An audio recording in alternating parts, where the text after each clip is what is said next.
والضحا، قسم ہے روشن دن کی، واللیل اذا سجا، اور قسم ہے تاریکی رات کی، اندھیری رات کی۔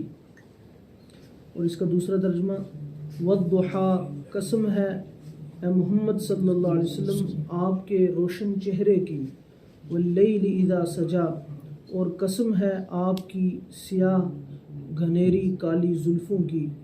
ما ودعک ربک وما قلا، آپ کے رب نے نہ آپ کو چھوڑا اور نہ آپ سے منہ موڑا۔ پچھلے ہفتے ان 3 آیات پر جو ہے وہ مختصراً جو ہے وہ کلام اور بات کی گئی تھی کہ جناب رسول کریم صلی اللہ تعالیٰ علیہ وآلہ وسلم پر کچھ عرصے کے لیے جب وحی کا سلسلہ رک گیا تو مکہ کے کچھ ناقبت اندیش آپ کے اور دین کے دشمنوں نے آپ کو طعنہ دینا شروع کیا کہ آپ کے رب نے، اور بعض نے تو یہاں تک کہا کہ آپ کے نعوذ باللہ شیطان نے آپ کو چھوڑ دیا۔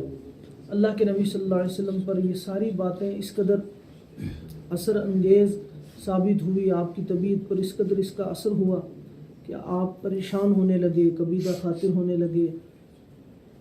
جو ہے وہ اللہ کے نبی صلی اللہ علیہ وسلم کے دل پر چوٹ لگی تو اللہ جل شانہ نے یہ آیات نازل کی سورہ ضحیٰ کی کہ اے محمد صلی اللہ علیہ وسلم یہ لوگ آپ کی قیمت، آپ کی قدر، آپ کی شان، آپ کا مقام اور آپ کا مرتبہ کیا جانے، یہ آپ کو طعنہ دیتے ہیں تو دیتے رہیں، اللہ کے ہاں آپ کا مقام سب سے بلند ہے، اور رب ذوالجلال آپ کے مبارک چہرے کی قسمیں کھا رہا ہے اور آپ کی سیاہ زلفوں کی قسمیں کھا رہا ہے، اور آپ کو اس بات کا یقین دلاتا ہے کہ آپ کے رب نے آپ کو نہ چھوڑا اور نہ آپ سے منہ، یعنی نہ عارضی ناراضگی ہے اور نہ دائمی ناراضگی، بالکل ایسا نہیں ہے کہ ہم آپ کو چھوڑ دیں گے۔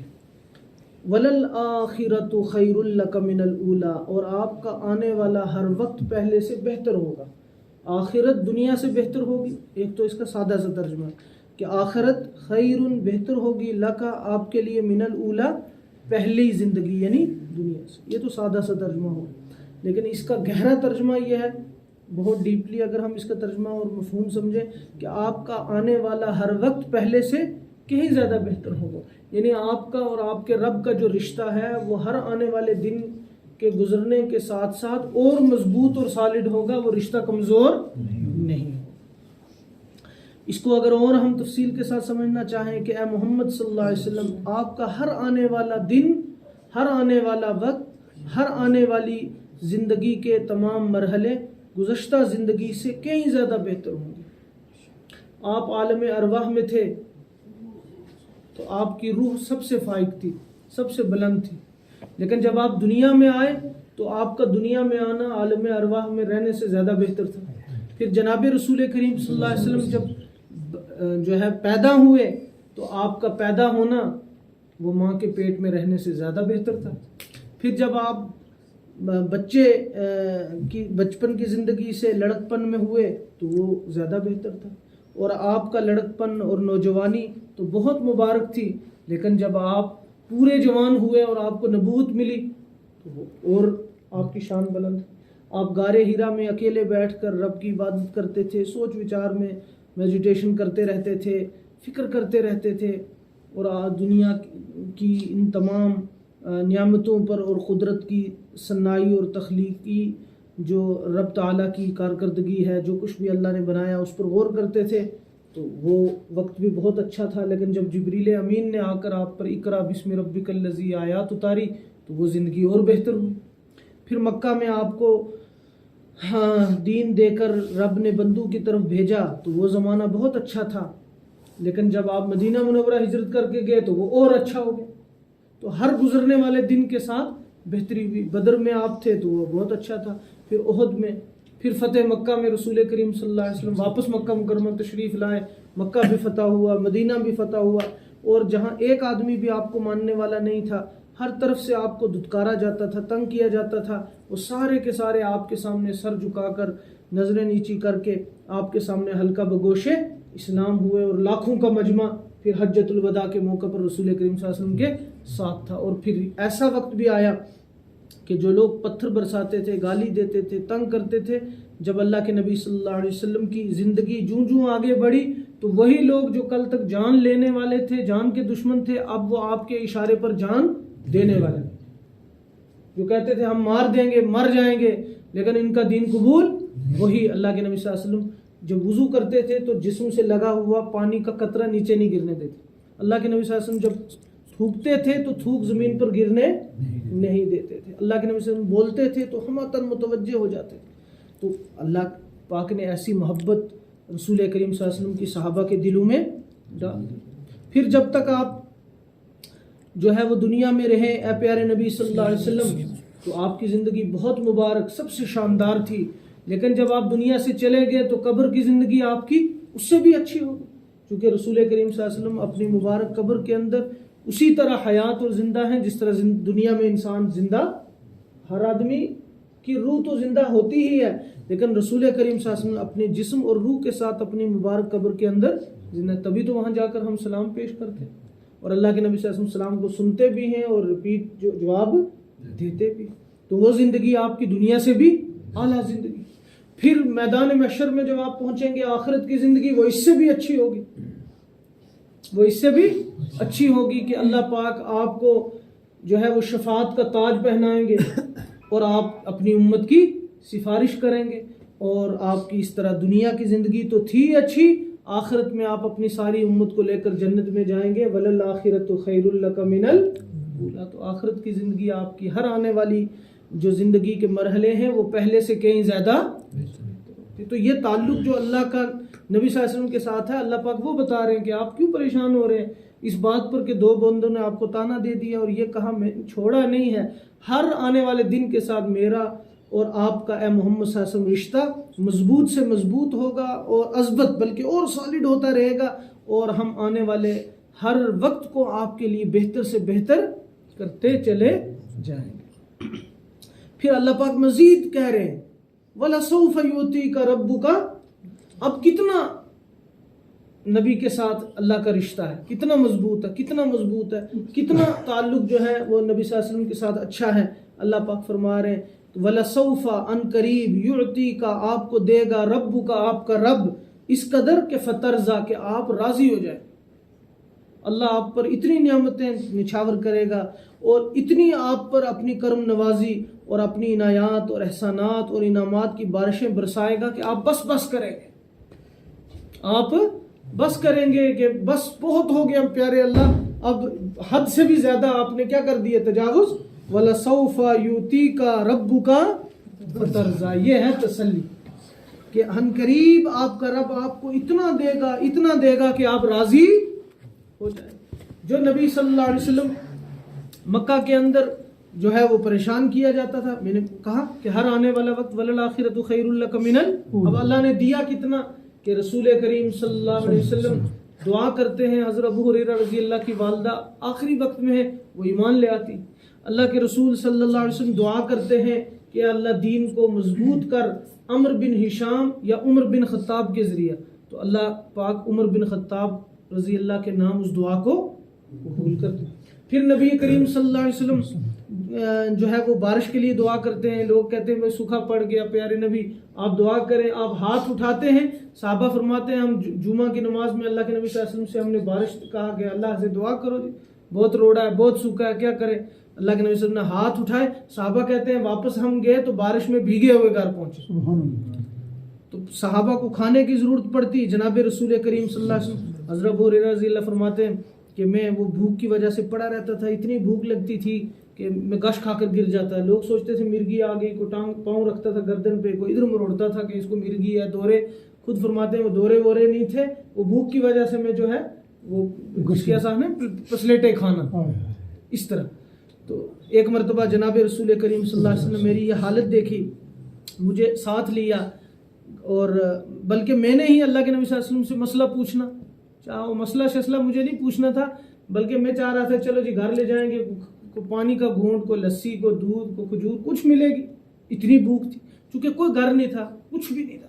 اور جناب رسول کریم صلی اللہ علیہ وسلم کی مسجد میں بس کچھ صحابہ آتے تھے، وہ گھر سے کوئی اناج لایا, کوئی اناج کیا, کھجوریں ہی ہوتی تھی مدینہ پاک میں, تو وہ کھجوروں کا خوشہ لٹکاتے تھے, جس کو ضرورت ہوتی تھی وہ خوشہ وہاں سے جو ہے. اور آج بھی جو ہے وہ مسجد نبوی میں اس پلر کا جو جگہ ہے نا, اس کو اس طرح تکون کر کے باہر نکالا ہوا ہے, وہ وہی مقام ہے جہاں صحابہ اپنے وہ خوشے لٹکایا کرتے تھے. قاضی صاحب آئندہ اس کا دھیان رکھیں کہ وہ کون سی جگہ. ریاض الجنہ کے بالکل پیچھے جدھر سے اندر گھستے ہیں وہاں ایک ستون ہے, اس ستون کے اوپر جو ڈیزائن بنا ہے نا وہ اس طرح ترچھا سا ہے, تو وہ علامت ہے کہ یہ وہ کھوٹا تھا جہاں صحابہ اپنے خوشے لٹکایا کرتے تھے, وہ وہی جگہ. تو کو آیا گھر سے, تو اس نے تھوڑی سی کھجوریں لائی, تھیلے میں رکھی یا کپڑے میں باندھی یا اسی طرح لکڑی لٹکا دی, تو آیا کوئی, اس نے 2 کھائی, کسی نے 4 کھائی. تو یہی ان کا وہ مدرسہ اسی طرح چلتا تھا وہاں کو, اور اللہ کے نبی صلی اللہ علیہ وسلم کا نظام. تو ابو ہریرہ رضی اللہ اسی مدرسے کے طالب علم. اب کہتے ہیں کہ اللہ کے نبی صلی اللہ علیہ وسلم سمجھ کے کہا میرے ساتھ گھر, پوچھا بھائی کچھ ہے, کہا کچھ نہیں.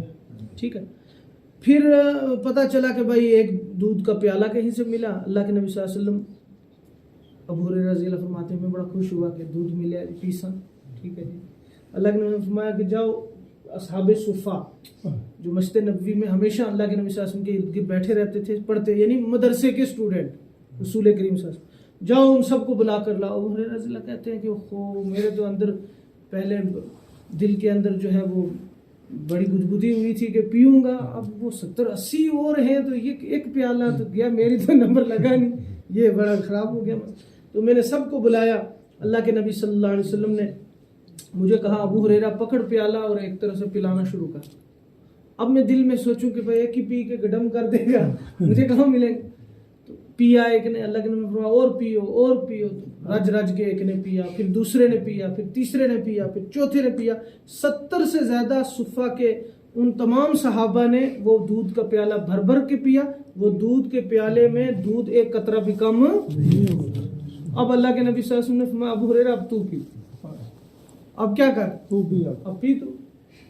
اب میں نے جس کی آسان چھکی لگا کھینچ کے میں نے پیا دبا کے کہ ہو سکے ختم ہی نہ ہو جائے, لاسٹ آدمی ہوں میں.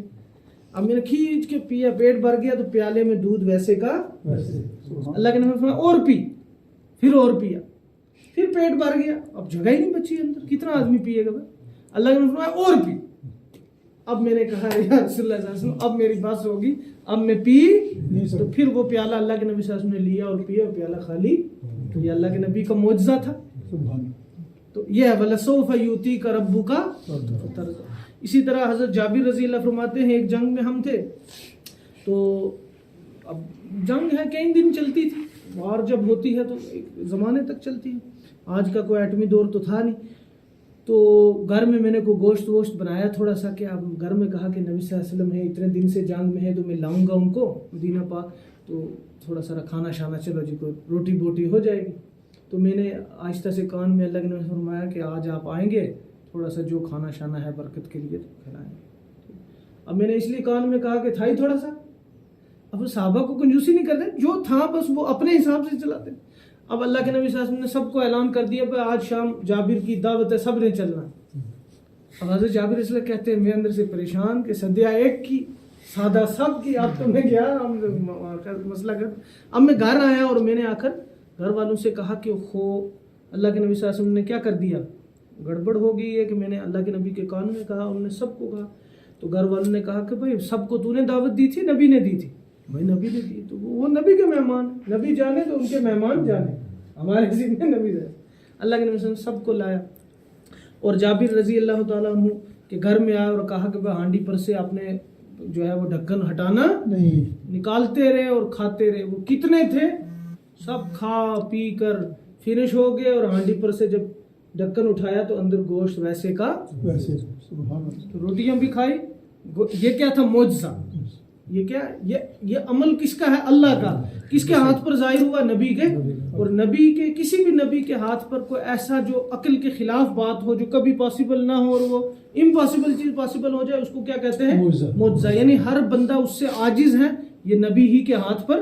لیکن یہ عمل نبی کا نہیں ہوتا, یہ عمل کس کا ہے, اللہ. ظاہر کس کے ہاتھ ہوتا ہے, نبی. اور اگر کوئی ولی ہو, کوئی نیک آدمی ہو, اس کے ہاتھ کو ایسی چیز ظاہر ہو جائے, اسے کہتے ہیں کرامت.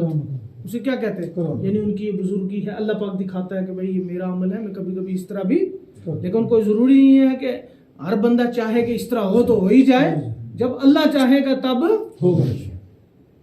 جب نہیں ہوگا تو نبی صلی اللہ علیہ وسلم نے پیٹ پہ پتھر بھی تو باندھے بھائی. اگر ہر مرتبہ ہو جاتا ہے یہ چمتکار, حالانکہ نبی صلی اللہ علیہ وسلم کہتے تو اللہ سب کچھ دیتے, لیکن کبھی کبھی اللہ اس طرح کے جو ہے وہ چیزیں ظاہر اپنی قدرت کا اظہار اللہ کرتا ہے کہ میں ایسے بھی کر سکتا. تو اس طرح کے کتنے واقعے ہیں. ایک اور غزوے میں جناب رسول کریم صلی اللہ علیہ وسلم کے صحابہ نے کہا پانی پینے کے لیے نہیں ہے, وضو کے لیے نہیں ہے, کدھر جائیں؟ عرب کے صحرا, ریگستان, کوئی پانی نہیں, کوئی کچھ نہیں. تو ایک برتن لایا گیا, اللہ کے نبی صلی اللہ علیہ وسلم نے اس میں انگلیاں ڈالی تو اس میں چشمے ابلنا شروع ہو گئے. 1200 لوگوں نے بھر بھر کر پانی پیا بھی, وضو بھی کیا, نہایا بھی. کتنے لوگوں نے؟ 1200. تو وَلَسَوْفَ يُؤْتِيكَ رَبُّكَ, سب کچھ اللہ آپ جو اس آیت کی تفسیر میں مفسرین لکھتے ہیں جو رسول کریم صلی اللہ علیہ وسلم کو اچھا لگا اللہ پاک نے وہ سب آپ کو ٹھیک ہے عالی خاندان میں پیدا کیا, بہترین جگہ پیدا کیا, بہترین اولاد سے نوازا, بہترین بیوی سے نوازا, بہترین صحابہ سے نوازا کہ ارد گرد آپ کے ایسے ہیرے اللہ پاک نے منتخب کر کے پہنچائے کہ جو ایک ایک دنیا کی ہدایت کے لیے کافی. آپ کے ارد گرد ابو بکر رضی اللہ, عمر رضی اللہ, عثمان. تو کیسے صحابہ, ٹھیک ہے 23 سال کے تھوڑے سے عرصے میں پوری دنیا میں انقلاب. 23 سال تو کتنا عرصہ ہے, ٹھیک ہے. لوگوں کی زندگیاں لگ جاتی ہیں. اور اللہ کے نبی صلی اللہ علیہ وسلم دنیا کے کتنے مفکر آئے, فلاسفر آئے, سائنٹسٹ آئے, بڑے بڑے انقلابی لوگ آئے. ان کے بارے میں جب بعد میں لوگوں نے لکھی ان کی زندگی تو کہنے لگے اگر اس کو اور تھوڑی زندگی ملتی تو یہ پتہ نہیں کیا کیا کرتا. ہر آدمی کے بارے میں تھوڑا جلدی چلا گیا, جوانی میں چلا گیا, ابھی اگر یہ 2-4 سال 6 سال اور کھلنا اس پتہ نہیں کیا کیا کرنا سے. ہر آدمی کے بارے میں. لیکن رسول کریم صلی اللہ علیہ وسلم کے بارے میں کوئی دنیا کا آدمی یہ نہیں لکھ سکتا کہ اگر اور جیتے تو اور کچھ کرتے, کیونکہ رسول کریم صلی اللہ علیہ وسلم نے وہ سب کچھ اللہ کے کرم سے کر دیا جو اتنی عمر میں اتنی مدت میں کوئی کر سکتا نہیں, کوئی نہیں کر سکتا. ٹھیک ہے. اسی لیے وہ جو ایک بہت بڑا رائٹر ہے امریکہ کا, ابھی بھی زندہ ہے, شاید ابھی کو 1-2 سال میں موت نہ ہوئی ہو, تو اس نے لکھا ہے مائیکل ایچ ہارٹ. اس نے ایک کتاب لکھی The 100, اس میں 100 دنیا کے بڑے بڑے لوگوں کا اس نے تذکرہ کیا. اس میں نمبر 1 پر جناب رسول کریم صلی اللہ علیہ وسلم کو رکھا, نمبر 1 پر. پھر اس کا انٹرویو چھپا تھا ایک بار, تو اس سے انٹرویو لیا گیا کہ بھائی آپ نے ان کو کیوں رکھا. انہوں نے کہا کہ میرا مذہب اگرچہ عیسائی ہے, میں نے موسیٰ علیہ السلام کو دیکھا, وہ بھی بہت بڑے نبی گزرے ہیں, میں ان کو بھی رکھ سکتا تھا نمبر 1. میرا اپنا مذہب مجھے اس بات پر قائل کرتا تھا کہ میں اپنے نبی کو نمبر 1 دوں اور کسی کو دوں, لیکن میں نے جس کی زندگی کو بھی غور کے ساتھ پڑھا اور دیکھا اور مطالعہ کیا, مجھے لگا کہ اس کی زندگی میں ایک خوبی تو ہے لیکن 4 خامیاں بھی ہیں. کوئی اگر بہت بڑا اسکالر ہے لیکن وہ لڑ نہیں سکتا, کوئی بہت بڑا جرنیل ہے, سپہ سالار ہے, اس کی گھر کی زندگی فیل ہے. کوئی گھر میں بہت اچھا ہے, سماج میں بہت اچھا نہیں. کوئی بولتا ٹھیک ہے, لکھتا ٹھیک نہیں, لکھتا ہے تو بولتا نہیں, اندر ٹھیک ہے تو باہر خراب ہے, باہر ٹھیک ہے تو اندر خراب ہے. اپنے ٹھیک ہے تو پرائے اس پر جو ہے وہ ناراض ہیں, اور پرائے ٹھیک ہے تو اپنے ناراض ہیں. تو ہر ایک کی زندگی میں مجھے کچھ نہ کچھ کمی, کوتاہی, کمزوری نظر آئی. محمد صلی اللہ علیہ وسلم ایک واحد پرسن ہے جو سوشلی ٹھیک ہے اور کیا کہتے ہیں اس کو, یعنی اپنی فیملی لائف میں اور سوشل لائف میں پرفیکٹ ہے. Only man in history. اس نے بڑی ڈیٹیل میں لکھا ہے کہ ایک ہی بندہ مجھے ملا جو بیک وقت سپہ سالار بھی ہے, بیک وقت جو ہے لیڈر بھی ہے, فاتح بھی ہے, اچھا شوہر بھی ہے, اچھا باپ بھی ہے, اور اچھا بھائی جو ہے وہ قائد بھی ہے, اچھا امام بھی ہے, مربی بھی ہے, مصلح بھی ہے, استاد بھی ہے, معلم بھی ہے, اسکالر بھی ہے, جو ہے وہ لڑے بھی ہے, آپ نے جہاد بھی کیا, اصلاح بھی کی, ریفارم بھی کیا, سب کچھ آپ نے کیا. اور آپ پر ایمان لانے والے اور ماننے والے آپ کے اپنے لوگ تھے سب سے پہلے, کیونکہ انسان کتنا بڑا بن جائے, اس کی بیوی, اس کا نوکر, اس کا دوست اس کو بڑا مانتا کیوں, ان کے سامنے سارا کچھ ہوتا ہے نا, چٹا کالا سیاہ سفید سب ہوتا ہے. ٹھیک ہے, کوئی کتنا بڑا بزرگ بن جائے, کتنا بڑا بن جائے, دوست ہے, اب میں جاننا ہے اس کی لنگوٹیا یار امی سے ہی ہے, کوئی مانتا نہیں ہے. لیکن نبی کریم صلی اللہ علیہ وسلم پر قربان جائیں کہ جن نے جب دعوت دی تو آپ کا دوست ابو بکر رضی اللہ آپ کے ساتھ کھڑا ہو. تو یہ آپ کی زندگی کا سب سے خوبصورت پہلو. جب آپ نے دعوت دی, کوئی ہوا میں اڑے نا, وہ ہے ڈنگا ڈنگا اڑنا سی, تو بیوی مانتی نہیں, بیوی کسی کو بزرگ مانتی نہیں, لیکن نبی کریم صلی اللہ علیہ وسلم نے دعوت دی, سب سے پہلے ایمان آپ کی بیوی نے لایا, حضرت خدیجہ کبریٰ. تو یہ آپ صلی اللہ علیہ وسلم کی زندگی کتنا خوبصورت ہے. اور کو کتنا بھی جو ہے وہ بڑا ہو جائے تو اس کا نوکر جو ہے وہ اس کے بارے میں سب جانتا ہے. جو گھر میں نوکر ہوتا ہے, ملازم ہوتا ہے, چونکہ وہ بیچارہ جھڑکیں بہت کھاتا ہے, بیزتی کھاتا ہے, یہ کرتا ہے وہ کرتا ہے, باہر سے تو وہ سلوٹ شلوٹ مارتا ہے, اندر سے وہ بڑا تنگ پڑا ہوتا ہے مالک سے, کیونکہ ظلم ہی اسی طرح کے کرتے ہیں, وہ ان کو دبا کے رکھتے ہیں. لیکن رسول کریم صلی اللہ علیہ وسلم پر ایمان لانے والوں میں آپ کی بیوی خدیجہ رضی اللہ, دوست ابو بکر رضی اللہ کے بعد تیسرے نمبر پر جو آدمی ہے وہ آپ کے اپنے غلام زید ابن اللہ کے نبی صلی اللہ علیہ وسلم کو اللہ پاک نے یہ ساری چیزیں کس قدر بھر بھر کر عطا. اور سب سے خاص چیز رسول کریم صلی اللہ علیہ وسلم کہ ہر بندہ, ہر نبی, ہر ولی, ہر کتب, ہر گوس, ہر ابدال, ہر صوفی, ہر محدث, مفسر, عالم جو ہے, امام, مقتدی, پڑھا لکھا, ان پڑھ, چھوٹا بڑا, عربی اجمی, ہر آدمی یہ سوچتا ہے کہ بھائی میں نماز اس لیے پڑھتا ہوں, روزہ اس لیے رکھتا ہوں, حج اس لیے, زکوٰۃ اس لیے, قربانی اس لیے, تلاوت اس لیے, ذکر اس لیے, صدقہ خیرات اس لیے, سب کچھ اس لیے کہ میرا اللہ مجھ سے. نبیوں نے کتنی کتنی قربانیاں دی, صحابہ نے, ولیوں نے, مجاہدوں, سب جو جو دین کے راستے میں جان مال کا مجاہدہ کرتے رہے, قربانی دیتے رہے, ان سب نے کس لیے کیا کہ اللہ راضی. صرف ایک ہستی ہے محمد رسول اللہ صلی اللہ علیہ وسلم کہ جن کے بارے میں اللہ کہہ رہا ہے کہ وَلَسَوْفَ يُؤْتِيكَ رَبُّكَ, کہ سب مجھے راضی کرنا چاہتے ہیں, اے میرے نبی میں تجھے راضی کرتا ہوں, میں تجھے اتنا دوں گا کہ اب تو راضی. اور نبی صلی اللہ علیہ وسلم کیا فرماتے ہیں کہ میں بھی اس وقت تک راضی نہیں ہوں گا جب تک میرا ایک ایک امتی جنت میں پہنچ نہ جائے, میں بھی نہیں راضی ہوں گا. ٹھیک ہے, تو ہمارا معاملہ, میرا آپ کا معاملہ امت محمد کا بڑا آسان ہے, بس تھوڑی سی فکر, تھوڑی سی کوشش, تھوڑی سی توجہ کی بات ہے. ادھر رب بھی مہربان, ادھر محمد صلی اللہ علیہ وسلم بھی مہربان, تو معاملہ بہت سوکھا ہے, معاملہ آسان ہے انشاءاللہ. اللہ کی ذات پر امید رکھنی چاہیے, لیکن یہ ہے کہ نیک نیتی کے ساتھ اور عمل میں انسان کو لگے رہنا چاہیے کہ رب بھی بڑا کریم ہے اور ہمارے نبی بھی بڑے کریم ہیں. اور اس وقت تک نبی اپنے رب سے جو ہے رضا کا اظہار نہیں کریں گے کہ میرے ساری امت کے افراد جنت میں جب تک نہ پہنچ جائیں پھر میں جاؤں گا کہ اب میں ٹھیک ہے جی اب اوکے. اب اللہ پاک مزید آگے فرما رہے ہیں کہ جب ہم نے آپ کو اتنا سب کچھ دے دیا تو اب اللہ جب دے تو پھر بندے کو اس دی ہوئی نعمت کی قدر کرنی چاہیے. کیا کرنی چاہیے؟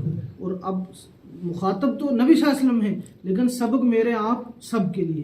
علم یجد کا, اے میرے نبی کیا ہم نے نہیں پایا آپ کو یتیمن, یتیمی کی حالت میں, فآوا پھر آپ کو ٹھکانہ دیا. اب اللہ پاک اپنا احسان بتا رہے ہیں کہ بھائی آپ کیوں پریشان ہوتے, ہم نے آپ کو اٹھایا کہاں سے, کہ آپ پیدا ہی نہیں ہوئے تھے, کہ آپ کے ابا دنیا میں ہے ہی نہیں. اب جس کا باپ نہ ہو ہم کیا سوچتے ہیں, اوہو ان کیا ہوسی جی, ان کیا بنسی, کس طرح پلسی, کس طرح چلسی نظام. یعنی آدمی یہ آدمی کی سوچ یہ ہے کہ بڑا مشکل ہے زندگی گزار رہے ہیں اس بچے کا, لیکن نبی صلی اللہ علیہ وسلم پیدا ہوئے ہی نہیں کہ والد چلے گئے 6 سال کی عمر میں والدہ, تو یتیم ہر دونوں طرف سے یتیم.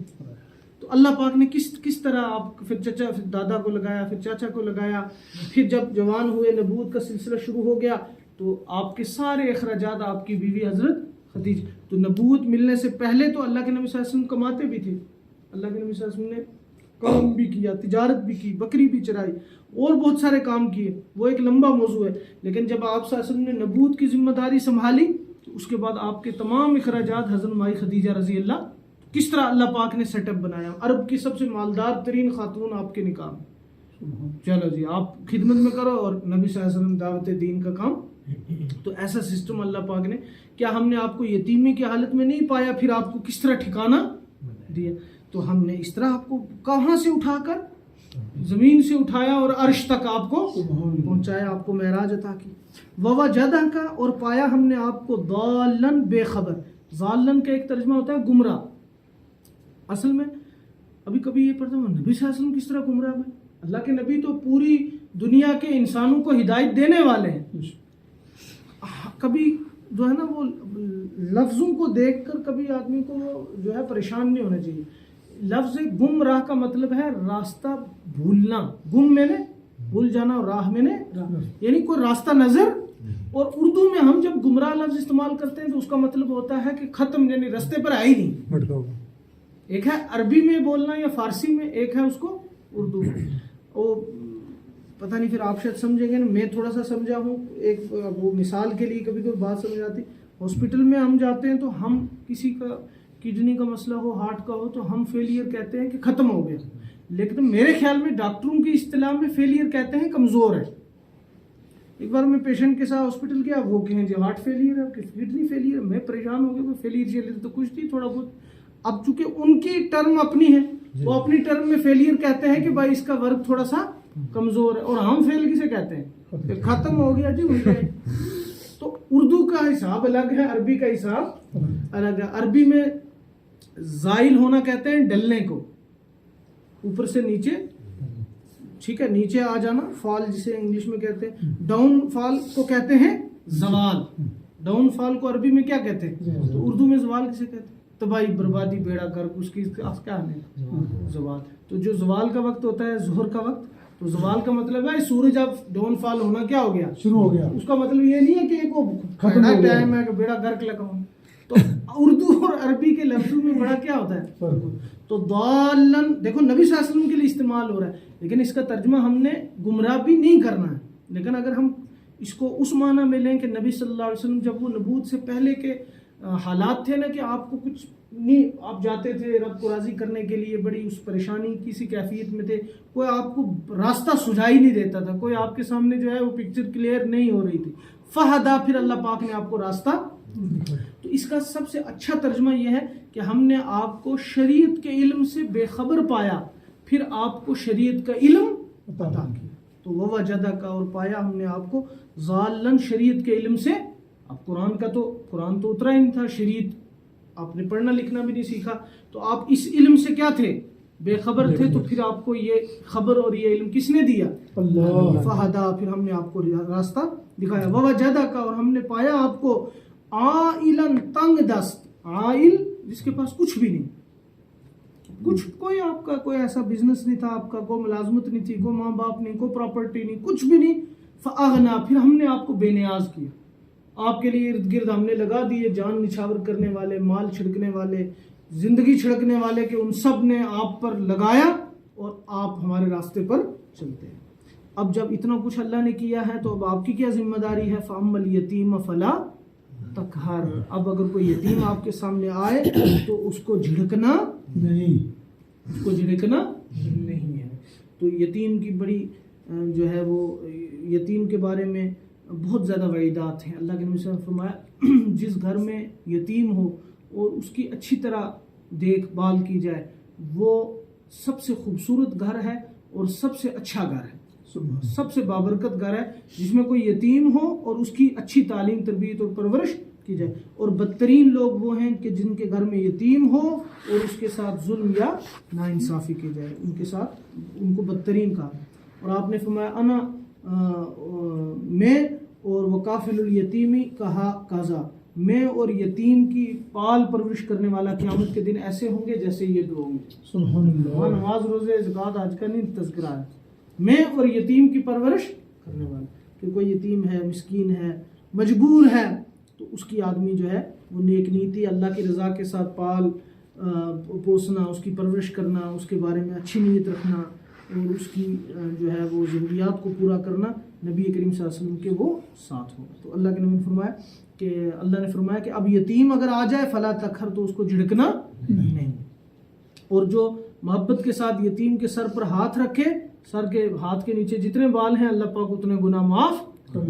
کتنی اللہ پاک نے فضیلت رکھی. وَأَمَّا السَّائِلَ، بہرحال کوئی مانگنے والا ہے، سائل سوالی. اب سوالی کسی بھی چیز کا ہو سکتا، کوئی ضروری نہیں پیسے کے لیے آئے، مانگنے کے لیے آئے. سوالی کسی بھی قسم کا، کوئی بھی آپ سے کوئی بھی چیز مانگے، فلا تنہر، تو اس کو منع مت کرو. کوئی آپ سے مسئلہ ہی پوچھنے آ رہا ہے، مول صاحب آنا ہے، رجاؤ جو ہے کل پوچھیے ہمارے کو، یہ کیا ہے بھائی؟ کچھ بھی کوئی آپ سے مانگنے آ رہا ہے تو آپ اس کے ساتھ جو ہے وہ اس طرح بیہیو کرنا ہے، اس کو دھتکارنا ہے، اس کو، یہ طریقہ کیا ہے؟ یہ غلط ہے. وَأَمَّا بِنِعْمَةِ رَبِّكَ فَحَدِّثْ، اور آپ اپنے رب کی نعمتوں کا تذکرہ کرتے رہو. تو جتنی آپ کے اوپر اللہ کی نعمتیں ہیں، فحدث، ان کا تذکرہ کرتے ہو. تو یعنی جو کچھ اللہ پاک نے آپ کو نعمتیں دی ہیں ان نعمتوں کو آگے پھیلاتے رہو، ان کا تذکرہ کرتے رہو. اور ان نعمتوں کے تذکرے میں یہ بھی ہے کہ جس کو جتنی دین کی سمجھ ہے وہ آگے اس دین کی بات کو پہنچاتا. کیوں کہ اگر مجھے دین کی اتنی باتوں کا علم ہے تو یہ اللہ کی مجھ پر کیا ہے؟ نعمت ہے. اب میں سوچا جی وہ ہمارے کو لے رہا ہے، یہ غلط ہے. فحدث، اب اس کو بیان کرتے ہو. اور اس کا دوسرا یہ ہے کہ کسی کو اللہ پاک نے جو ہے وہ عقل شعور دیا ہے تو وہ اچھی بات دوسروں کو بتائے. کوئی دو جھگڑ رہے ہیں، اس کو اللہ نے سمجھ دی ہے تو یہ جھگڑا دور کرے. کوئی بیچارہ غریب مسکین ہے، اس کو اللہ نے مال دیا ہے تو ان کی ضرورت پوری کرے. یعنی کوئی بھی آپ کے پاس اچھی نعمت ہے، اچھی چیز ہے اور دوسرے کو اس کی ضرورت ہے، آپ ان میں ان کا تعاون، ان کی جو ہے وہ جس کو ہم ہاتھ بٹائی کہتے ہیں، یا ان کی ضروریات کا جو ہے وہ پورا کرنا، آپ ان نعمتوں کا اظہار اور ان نعمتوں کا تذکرہ، ان میں یہ چیز بھی آتی ہے. اور ان میں یہ بھی ہے کہ اگر کسی کو اللہ پاک نے اچھا جو ہے وہ اسباب سے نوازا ہے تو اس کے کھانے پینے لگانے سے ان نعمتوں کا اظہار بھی ہونا چاہیے. ایسا نہیں ہے کہ آدمی کو اللہ پاک نے اچھا دیا کھانے کے لیے کھاتا ہی نہیں ہے، وہ کیا جی یہ سادگی ہے. بھائی سادگی نہیں ہے، نعمتوں کی کیا ہے؟ اگر اللہ نے دیا آپ اچھا کھائیے، اچھا پہنیے. تکبر نہیں ہونا چاہیے اور فضول خرچی. تکبر اور فضول خرچی یہ دو چیزیں نہیں. باقی اللہ نے جیسا کیسا آپ کو دیا آپ اس میں فٹ فاٹ رہیے اور اللہ کا شکر ادا شکر کرتے رہیں گے. اللہ پاک نعمتوں میں اضافہ اللہ پاک ہم سب کو کہیں. بہت اہم صورت تھی اس لیے ذرا وقت بھی لیا. اللہ پاک اہل سنت زدہ عمل کی توفیق عطا فرمائے. سبحانک اللہ. مفتی صاحب ایک سوال ہے.